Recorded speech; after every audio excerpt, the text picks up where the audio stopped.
Hello everyone.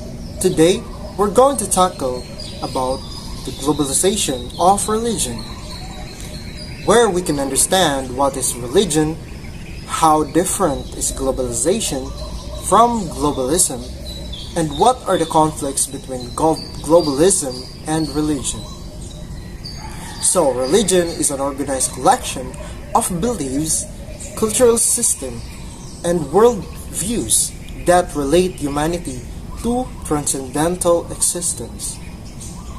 Globalization, on the other hand, is a process in which expansion and intensification of idea, people, and social network. While globalism is a widespread belief among powerful people that global integration of economic markets is beneficial to everyone as it spread freedom and democracy across the world. And also, religion is a belief of worship of a superhuman controlling power, especially a personal god or gods. That's why religion has a most difficult relationship with globalism because it contradicts both beliefs, goals, and the processes. Now, I will give points to their beliefs about what the reasons that made their relationship difficult. Globalism values material wealth, but religion is concerned with the sacred. While globalism complies with the laws created by humans, religion abides to heavenly commandments. While globalism measures human behavior by how much it can lead to the highest level of material enjoyment and the knowledge that follows, religion makes assumption that humans and transcendent may communicate to each other. Religious people are less concerned with the wealth and all that comes along with it, while globalists believe that this is a form of asceticism precisely because they shun anything material for complete simplicity.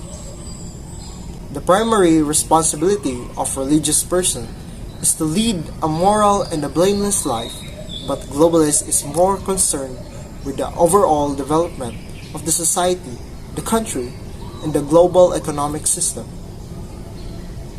And globalists are less concerned with whether they will spend eternity in paradise or in hell.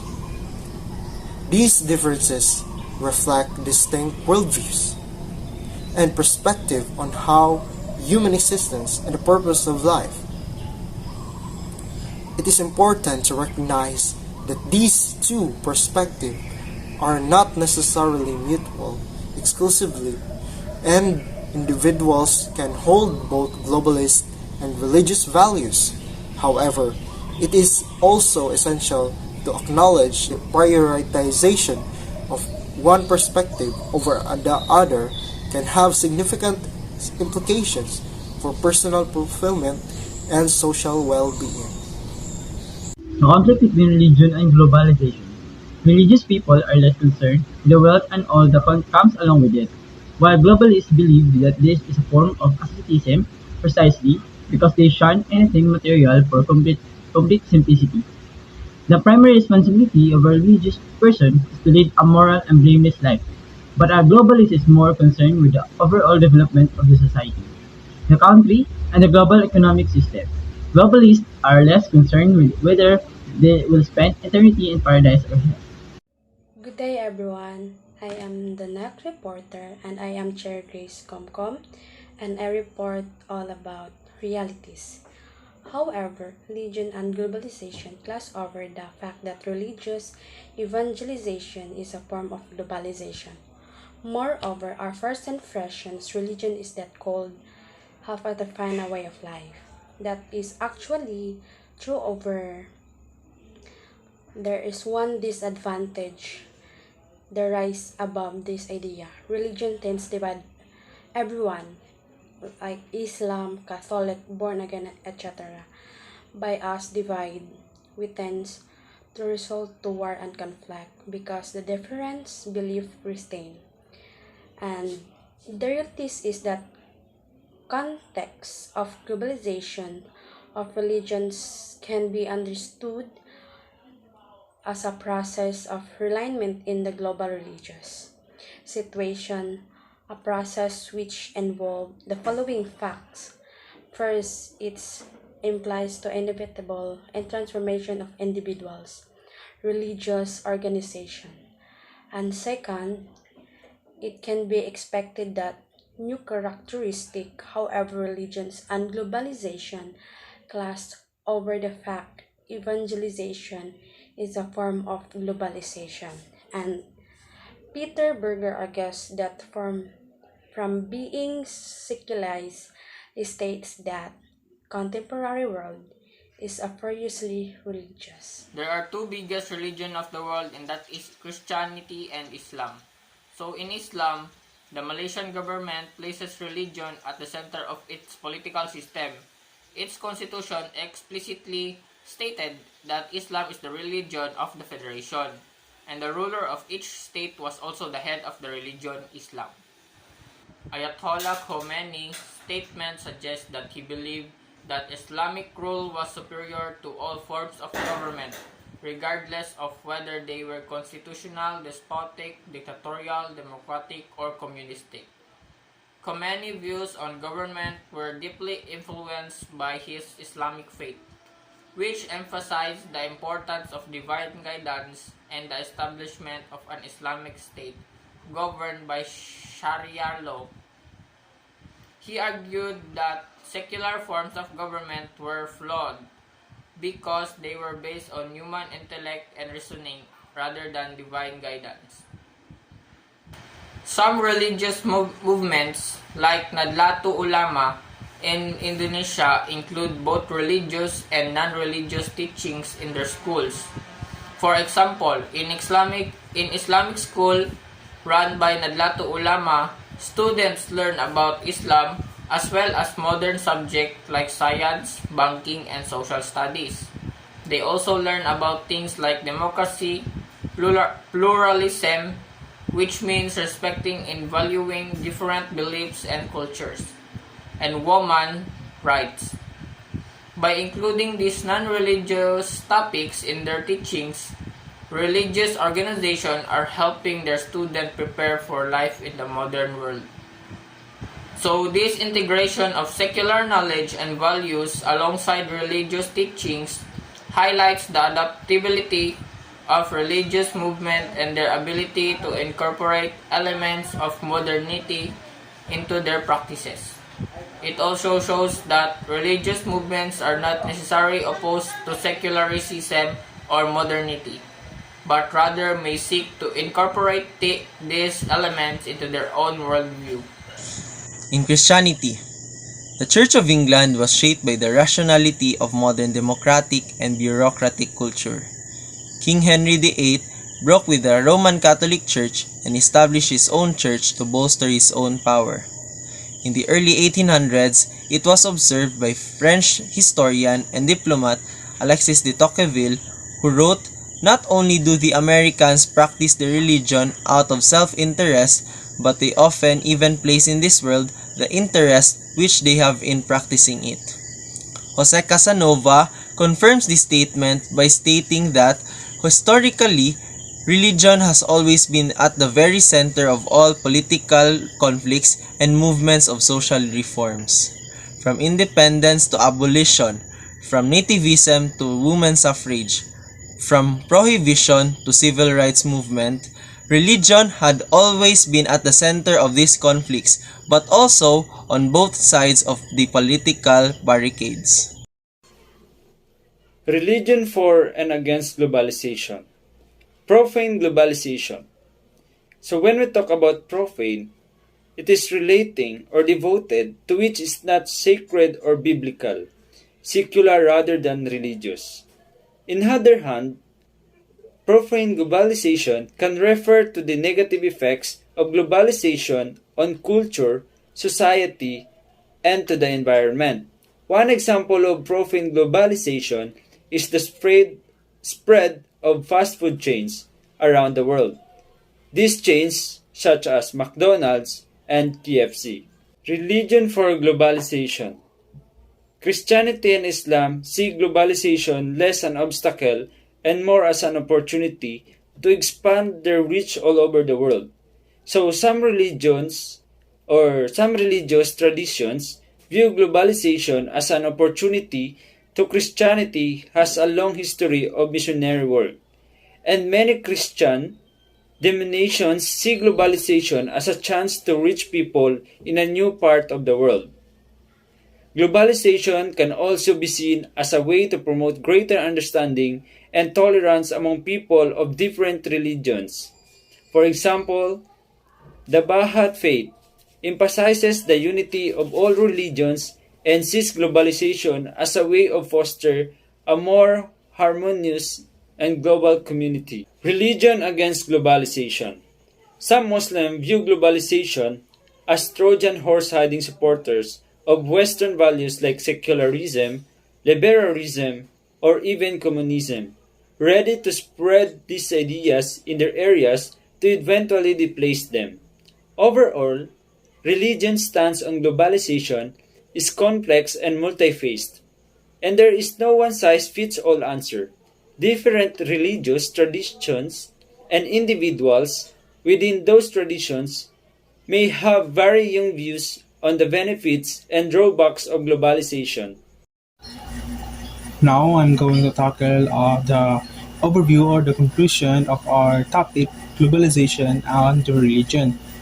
So first is secularization theory focuses on the demand for religion and predicts that religion will decline as societies develop.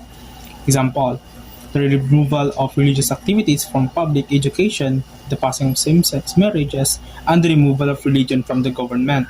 Religiosity refers to the importance of religion in one's life and is characterized by engagement in religious activities. What is the main problem with secularization theory? A major issue in the study of secularization is the extent to which certain strands, such as decrease in attendance at places of worship, indicate a decrease in religiosity or simply a privatization of religious belief, where religious beliefs no longer play a dominant role in public life or in other aspects of the decision. Secularization theory is a sociological theory that argues that as societies modernize and become more developed, religion loses its influence and becomes less important in people's lives. The theory suggests that as societies become more focused on science, technology, and rationality, religious beliefs and practice will decline. The roots of secularization theory can be traced back to the Enlightenment period, where thinkers believed in the power of reason and science over religion. One of the key arguments of the secularization theory is that as societies become more prosperous, people become less reliant on religion as a source of comfort and meaning. In addition, the theory suggests that as people become more educated, they become more skeptical of religious beliefs and practices. Secularization theory also suggests societies become more diverse with a range of religious traditions and beliefs. Religion become less important as a unifying force. The theory has been the subject of much debate, with some critics arguing that religion continues to play an important role in many societies, even those that are highly developed and secular. Others argue that secularization is not a linear process and that religion can experience periods of revival even in highly developed societies.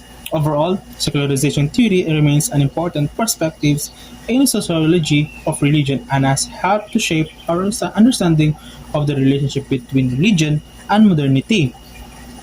So, American President William McKinley states that it was duty of the United States to educate the Filipinos and uplift and civilize and Christianize them, and by God's grace do the very best we could by them. Yes, this is the quote attributed to American President William McKinley in the context of the United States colonization of the Philippines in the late 19th and early 20th centuries. It said it made this statement. He made this statement in a speech to the Methodist Episcopal Church in 1898, shortly after the United States acquired the Philippines from Spain as a part of the Treaty of Paris that ended in the Spanish-American War. McKinley's statement reflects the beliefs common at the time that the United States had a moral obligation to civilize and Christianize the non-Western societies as a part of larger project of American expansionism and imperialism. This belief was often justified by claims of racial and cultural superiority and was used to justify the colonization and subjugation of peoples in Asia, Africa, and the Americas. In the case of Philippines, the United States saw itself as bringing the benefits of Western civilization and Christianity to a supposedly backward society. However, this project was met with resistance from Filipinos who saw it as a form of colonialism and a threat to their independence and cultural identity. The resulting conflict, known as the Philippine-American War, lasted from 1899 to 1902 and resulted in the deaths of tens of thousands of Filipinos people. Today, McKinley's statement is often seen as an example of paternalistic and ethnocentric attitudes that characterized Western imperialism in the late 19th and early 20th centuries. It is also seen as a reminder on the ongoing legacy of colonialism and its impact on non-Western societies, including the Philippines. Religious leaders have used religion to wield influence in political, either as outsiders criticizing the pitfalls of pro-globalization regimes or as integral members of coalitions that played key roles in policy decision-making and implementation of government projects. Religious leaders have often used religion to wield influence of the political arena both as outsiders criticizing government policies and as integral members of coalition. Religious leaders have been involved in political activism for centuries, using their moral and spiritual authority to advocate for social justice, human rights, and other causes. In recent years, religious leaders have become more involved in political issues related to globalization, economic inequality, and environmental degradation, among others. Some religious leaders have criticized pro-globalization regimes, arguing that they exacerbate inequality and undermine traditional values and cultures. For example, some Catholic leaders have spoken out against globalization, arguing that it prioritizes profits over people and undermines the dignity of workers and environment. Other religious leaders have become integral members of coalitions that work to shape government policy and decision-making. For example, in the United States, religious leaders have been involved in the advocacy efforts related to issues such as immigration reform, healthcare, and climate change. In many cases, religious leaders have worked alongside secular groups to advance shared goals and values. Religious leaders have also played important roles in the implementation of government projects, particularly in the areas of health and education. For example of this, in many parts of the world, religious organizations have provided healthcare and education services to underserved and marginalized communities. In some cases, religious organizations have partnered with government to provide these services, working to ensure that they are accessible and of high quality. Overall, the influence of religious leaders in the political arena is complex and multifaceted. While some religious leaders use their influence to advocate for social justice and other important causes, others have been criticized for promoting exclusionary or discriminatory policies. Nonetheless, the role of religious leaders in shaping political and social discourse is likely to remain an important feature of the contemporary world. Ngunit giyon sa mga globalists that seems somehow outside looking at globalization as a problem of potential. But globalists realizes that wala silang mahimo kaya na parang nadaan ang religion sa globalization. So because of that, they acknowledge the propagation and reality that religion will be there. That's all. Thank you.